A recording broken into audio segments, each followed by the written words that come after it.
আসসালামু আলাইকুম ওরহমতুল্লাহ। ফ্রেন্ডস, আমরা যারা ফেসবুকের মধ্যে কাজ করি, ফেসবুক কপিরাইট কন্টেন্ট বলেন, অরিজিনাল কন্টেন্ট বলেন, তাদের পেজের মধ্যে কিংবা প্রোফাইলের মধ্যে এই ইন্টেলেকচুয়াল প্রপার্টি এই প্রবলেমটা অনেক সময় আসে। তো এটা কেন আসে, কী জন্য আসে, এটার সমস্যা কী জন্য তৈরি হয়, আর এর সমাধান কী? এবং এটাই কিন্তু শেষ না, এর সাথে সাথে আপনার পেজের মধ্যে চলে আসবে ফেসবুকে যে কমিউনিটি স্ট্যান্ড ভাইলেশন, সেই ভাইলেশনটাও চলে আসবে। ওর সাথে বোনাস স্বরূপ আপনার পেজের উপরে যে ইফেক্টটা থাকবে তার নাম আছে পেজ হ্যাজ সাম ইস্যু। এই তিনটা মিলেই এই একটা জিনিস তৈরি হয়। তো ইন্টেলেকচুয়াল প্রপার্টি প্রবলেমটা মূলত আমরা জেনে নিই আসলে এটা কী। এটা সেই বিশেষ করে যারা কপিরাইট কন্টেন্ট, অর্থাৎ যে পেজটা দেখতেছেন এটাও কপিরাইট কন্টেন্ট। তো এরকম পেজের মধ্যে সবথেকে বেশি দেখা যায়। আবার অনেক সময় কি অরিজিনাল কন্টেন্টের মধ্যেও কিন্তু দেখা যায়। আর এটাকে এক ধরনের কিন্তু স্ট্রাইক বলা হয়, অর্থাৎ কন্টেন্ট স্ট্রাইকই বলা হয়। অর্থাৎ আপনার পেজের মধ্যে আপনি অন্যের ভিডিও ব্যবহার করেছেন, অন্যের মিউজিক ব্যবহার করেছেন ইত্যাদি, এরকম কায়দার জন্য অনেকেই আপনার পেজের মধ্যে স্ট্রাইক দেয়। এটা আবার রিয়েল হয়, আবার ফেক হয়। আবার অনেকে আছে যারা ফেকভাবে কিন্তু আপনার অনেক সময় রিয়েল কন্টেন্টের মধ্যে স্ট্রাইক দেয়। যখন স্ট্রাইক দেয় তো ইন্টেলেকচুয়াল প্রপার্টি ভাইলেশনটা চলে আসে। আর এই ভাইলেশনটা আসলে কিন্তু মেলা ধরনের ইফেক্ট পড়ে, সেটা ফেসবুক ডাইরেক্ট বলে দেয় যে কী কী ইফেক্ট পড়তে পারে। তো এখানে আমরা প্রথমত দেখি যে এটা কিন্তু অন্যের কন্টেন্ট, অর্থাৎ যখনই দেখবেন আপনার নোটিফিকেশনের মধ্যে এরকম একটা পপ আপ কিন্তু আপনি দেখতে পারবেন। ওকে, এটা অনেক দিন ধরে আছে, খেয়াল করি নাই। এরকম একটা পপ আপ থাকবে যে বলতেছে ফেসবুক আপনার একটা ভিডিও রিমুভ করে দিয়েছে। কেন? যদি লক্ষ্য করেন প্রত্যেকটা আর্টিকেল সুন্দরভাবে আছে যে আপনি যে কন্টেন্টটা শেয়ার করেছেন সেটা কপিরাইট। ওকে, তো এখানে যদি দেখেন এখানে আরও বেশ কিছু আছে, রুলস আছে। একটু রুলসের মধ্যে যদি ক্লিক করেন রুলসগুলো জানতে পারবেন। এরকম রুলস দেওয়া আছে যে কী করা যায়, কী করা যায় না ইত্যাদি। এগুলো সুন্দরভাবে কপিরাইটের যে টার্মস অ্যান্ড পলিসি আছে এগুলো বলে দেয়। এখানে আরও বেশ কিছু রুলস আছে। সি অপশনে গেলে আপনি আরও দেখতে পাবেন, এখানে আপিল করতে পারবেন ইত্যাদি। আপিল করা যেমন তেমন বিষয় না, যাই হোক। তো এইখান থেকে আমরা যে জিনিসটা দেখবো যে আমাদের প্রোফাইলের মধ্যে প্রোফাইল হ্যাজ সাম ভাইলেশন এবং ফেসবুকে যে কমিউনিটি স্ট্যান্ড ভাইলেশন আছে সেই ভাইলেশনটাও লেগে আছে। পাশাপাশি যে মেন যে জিনিসটা বলছে ইন্টেলেকচুয়াল প্রপার্টি প্রবলেমটা রয়ে গেছে, এটা কিন্তু অনেক আগেই আসছে। তো এইখানে কিন্তু আপনি দেখবেন যে আপনার যে রিকমেন্ডেবল, এই রিকমেন্ডেবলের উপরে কিন্তু কোনো ইফেক্ট নাই, কারণ যেহেতু অনেক দিন হয়ে গেছে আর কি।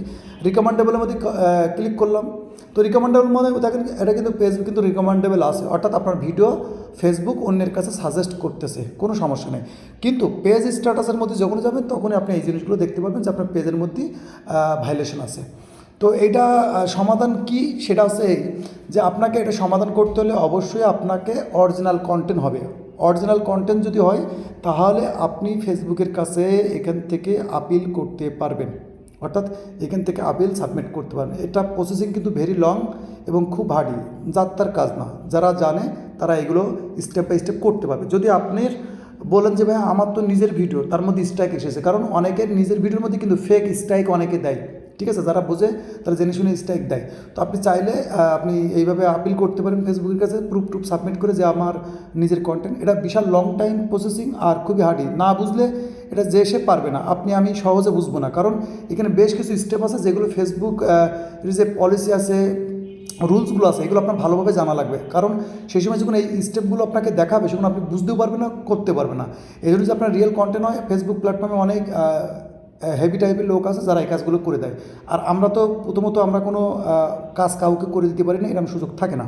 তো সেই ক্ষেত্রে বলবো যদি আপনার এরকম প্রসেসিং থাকে, যদি রিয়েল কন্টেন্ট হয় তো আপনি আপিল করতে পারেন। যদি রিয়েল কন্টেন্ট না হয়, আমার মতন এরকম কপিরাইট কন্টেন্ট হয়, তা আমি বলবো বাদ দেন, কোনো দরকার নেই। ওকে, আর এটা এভাবে থাকবে অটোমেটিকলি। এটা আপনি চাইলে কিন্তু যদি আপনি চান এই যে ভায়োলেশনটা বলেছে, আপনি চাইলে কিন্তু আপনার এই যে কন্টেন্টটা আপনি একটু খুঁজে বের করে সেই কন্টেন্টটা ডিলিট করে দিতে পারেন, ঠিক আছে। ডিলিট করে আপনাকে সময় লাগবে, একটু অপেক্ষা করতে হবে, অটোমেটিকলি রিমুভ হয়ে যাবে। না হলে এভাবে থেকে যাবে, যেহেতু স্ট্রাইক এসে। এটা যদি একটা হয় তো খুব দ্রুত চলে যায়, কিন্তু যদি 2, 3, 4, 5টা আসে তো সেক্ষেত্রে কিন্তু লং টাইম থাকে, ঠিক আছে।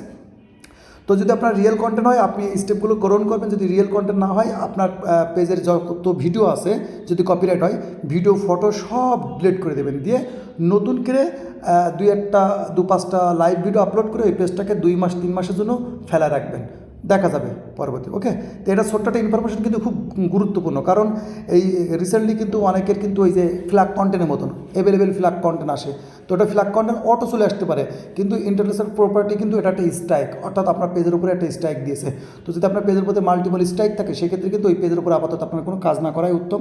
যদি বলেন আপনার রিয়েল কন্টেন্ট, নিজের কন্টেন্ট, তো সেই ক্ষেত্রে কিন্তু আপনি ফেসবুকের কাছে আবেদন করতে পারেন। সব কিছু আপনার কাছে থাকা লাগবে, সব প্রুফ থাকা লাগবে, সাবমিট করবেন, ইনশাল্লাহ ফেসবুক রিভিউ করে হয়তো আপনি স্ট্রাইকটা উঠাই দেবে। তো এই ছিল ভিডিও। যদি ভিডিও ভালো লাগে অবশ্যই ভিডিওতে লাইক করে দেবেন এবং অবশ্যই আপনার মূল্যবান কমেন্ট করে রাখবেন, যাতে করে আপনাদের কমেন্ট অনুযায়ী আমি নেক্সট আবারও ভিডিও বানাতে পারি। ততক্ষণ ভালো থাকবেন এবং নিজের খেয়াল রাখবেন। আল্লাহ হাফেজ।